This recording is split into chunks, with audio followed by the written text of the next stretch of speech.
আমাদের আছে এই আন্দোলনের ক্ষেত্রে এই দেশের মানুষের সাথে আমাদের একটা দায়বদ্ধতার জায়গা আছে, একটা মানুষ আমাদের প্রতি একটা চাওয়ার জায়গা তৈরি হয়েছে, তারা আমাদের প্রতি একটা আস্থার জায়গা তৈরি করেছে। অন 11 হয় এটা, ওই নির্বাচন আয়োজন ছিল, পুরাপুরি আয়োজনটা ছিল বিএনপি যাতে আবার ক্ষমতায় আসতে পারে, আওয়ামী লীগ যাতে নির্বাচনে অংশগ্রহণ করতেই না পারে, কারণ তারা যে দাবিগুলো করেছে সেই দাবি অনুযায়ী হয় নাই। বিএনপির মেকানিজম ছিল, বিএনপির নেত্রী ব্যারিস্টার সরি আমি নাম ভুলে আমি বলছি রুমিন ফারহানা, উনি যে বিষয়টি বলেছেন যে 36 দিনে সরকার পতন হয়েছে, এটা উনি আসলে মানতে চান না। তো উনি তো বিগত সরকারের আমলে সবচেয়ে বড় সুবিধাভোগীদের একজন ছিলেন। এই বিএনপির নির্যাতিত নিপীড়িত এই 30 লাখ মামলা যেসব নেতৃবৃন্দের নামে হয়েছে, যারা জেল খেটেছে, রিমান্ডে গিয়েছে, বিভিন্ন নির্যাতনের শিকার হয়েছে, তারা জানে যে 36 দিনের মর্মটা কি, 36 দিনে সরকার পতন হয়েছে নাকি অন্য কোনো প্রক্রিয়া হয়েছে, তারা ভালো বলতে পারবেন।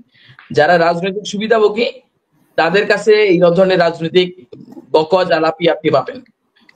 আন্দোলনের শুরু থেকেই বিএনপির পক্ষ থেকে বলা হয়েছে যে তারা এই আন্দোলনের পক্ষে, বিএনপির মহাসচিব, আমি দায়িত্ব নিয়ে বলছি মহাসচিব, তিনি নিজে প্রেস ব্রিফিং করে বলেছেন যে এই আন্দোলনের সাথে বিএনপির কোনো সম্পৃক্ততা নেই। তো সেই জায়গা থেকে যদি সংগঠন হিসেবে এই একটা বক্তব্যই জানা যে এই আন্দোলনের সাথে তাদের কোন বিএনপির কোনো সম্পৃক্ততা নেই। আপনি কি মনে করেন বিএনপির আসলে কোনো সম্পৃক্ততা ছিল না? আমি অবশ্যই মনে করি না, দল হিসেবে বিএনপির কোনো সম্পৃক্ততা ছিল না, কিন্তু এই রাষ্ট্রের এই রাষ্ট্রের জনগণ হিসেবে বিএনপির অঙ্গ সংগঠন সহ সব দল মত পথের মানুষ যারা বাংলাদেশকে মনে প্রাণে ভালোবাসে, বাংলাদেশের স্বাধীনতা সার্বভৌমত্বে বিশ্বাস করে এবং বাংলাদেশকে স্বৈর শাসন থেকে মুক্ত করতে চেষ্টা, প্রত্যেকেই আন্দোলনে অংশ নিয়েছে।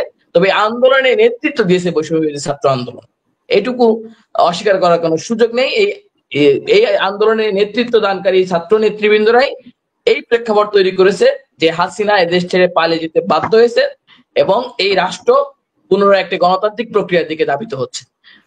আওয়ামী লীগ নিষিদ্ধের ব্যাপারে ইতিমধ্যে এনসিপি কিন্তু ঢাকা মহানগর সহ সারা দেশে আওয়ামী লীগ রাজনৈতিক কার্যক্রম নিষিদ্ধ সহ সংগঠনকে নিষিদ্ধের দাবিতে, নিবন্ধন বাতিলের দাবিতে অলরেডি কর্মসূচি বাস্তবায়ন করছে এবং আগামী শুক্রবার এবং আগামী 5 তারিখ আমাদের আরো বড় কর্মসূচি আছে।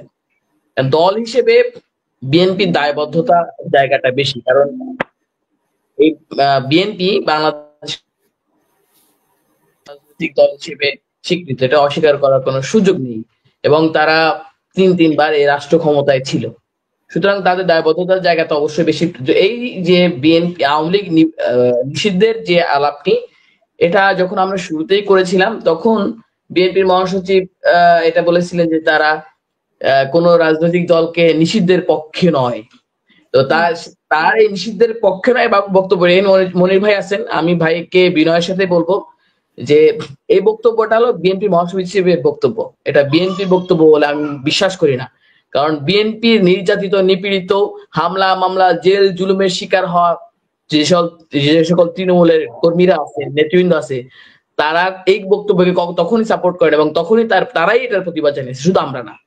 দল হিসেবে বিএনপির দায়িত্ব অবশ্যই আছে।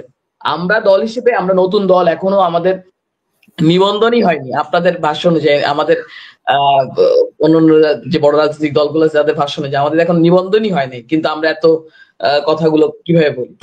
আমরা বলি হলো যে আমরা এই আন্দোলনের একটা লিগাসি আমাদের আছে, এই আন্দোলনের ক্ষেত্রে এই দেশের মানুষের সাথে আমাদের একটা দায়বদ্ধতার জায়গা আছে, একটা মানুষ আমাদের প্রতি একটা চাওয়ার জায়গা তৈরি হয়েছে, তারা আমাদের প্রতি আস্থার জায়গা তৈরি করেছে যে আমরা হয়তো বা কোনো কিছু একটা পরিবর্তন করতে পারবো। এখন আমি মনে হয় প্রথম উত্তরটা দিতে পেরেছি। দ্বিতীয় যে বিষয়টা আপনি বলেছেন যে সংস্কার এর কথা, বিএনপি বা অন্যান্য রাজনৈতিক দলের কথা মানুষ কেন বিশ্বাস করছে না, সেই আলাপটা একটু আসি। কারণ এটা এক নাম্বার যে বিএনপি রাজনৈতিক দল হিসেবে 1996 সালে তারা ক্ষমতা কুক্ষিগত করার চেষ্টা করেছিল, কিন্তু আওয়ামী লীগের যে আন্দোলন কেন্দ্রিক দল হিসেবে আওয়ামী লীগের যে শক্তি, পেশি শক্তি বলেন, অস্ত্রের শক্তি বলেন, অর্থের শক্তি বলেন, পার্শ্ববর্তী রাষ্ট্রের শক্তি বলেন, সেই শক্তির কাছে বিএনপি পরাজিত হয়েছিল 96। তারপরে তারা ক্ষমতা ছেড়ে দিয়ে নির্বাচন দিতে বাধ্য এবং সেই নির্বাচনে বিএনপি পরাজিত হয়, আওয়ামী লীগ সরকার গঠন করে।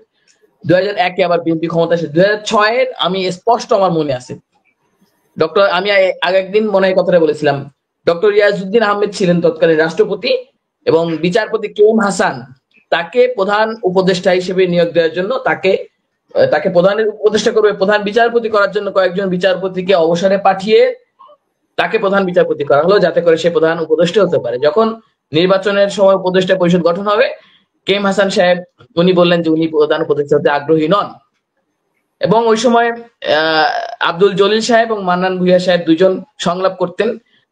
সংলাপ শেষে মান্নান ভূঁইয়া সাহেব বের হয়ে এসে এক বক্তব্য দিতেন, আর আব্দুল জলিল সাহেব বলতেন লাগাতার হরতাল। আমার এখানে সিনিয়র দুইজন মুরব্বী আছেন, ওনারা ভালো বলতে পারবেন, লাগাতার হরতাল, এবং ওনার নামই হয়ে গিয়েছিল লাগাতার জলিল, যে উনি লাগাতার হরতাল ঘোষণা করতেন, সংলাপ থেকে বের হয়ে এসে লাগাতার হরতাল ঘোষণা করতেন।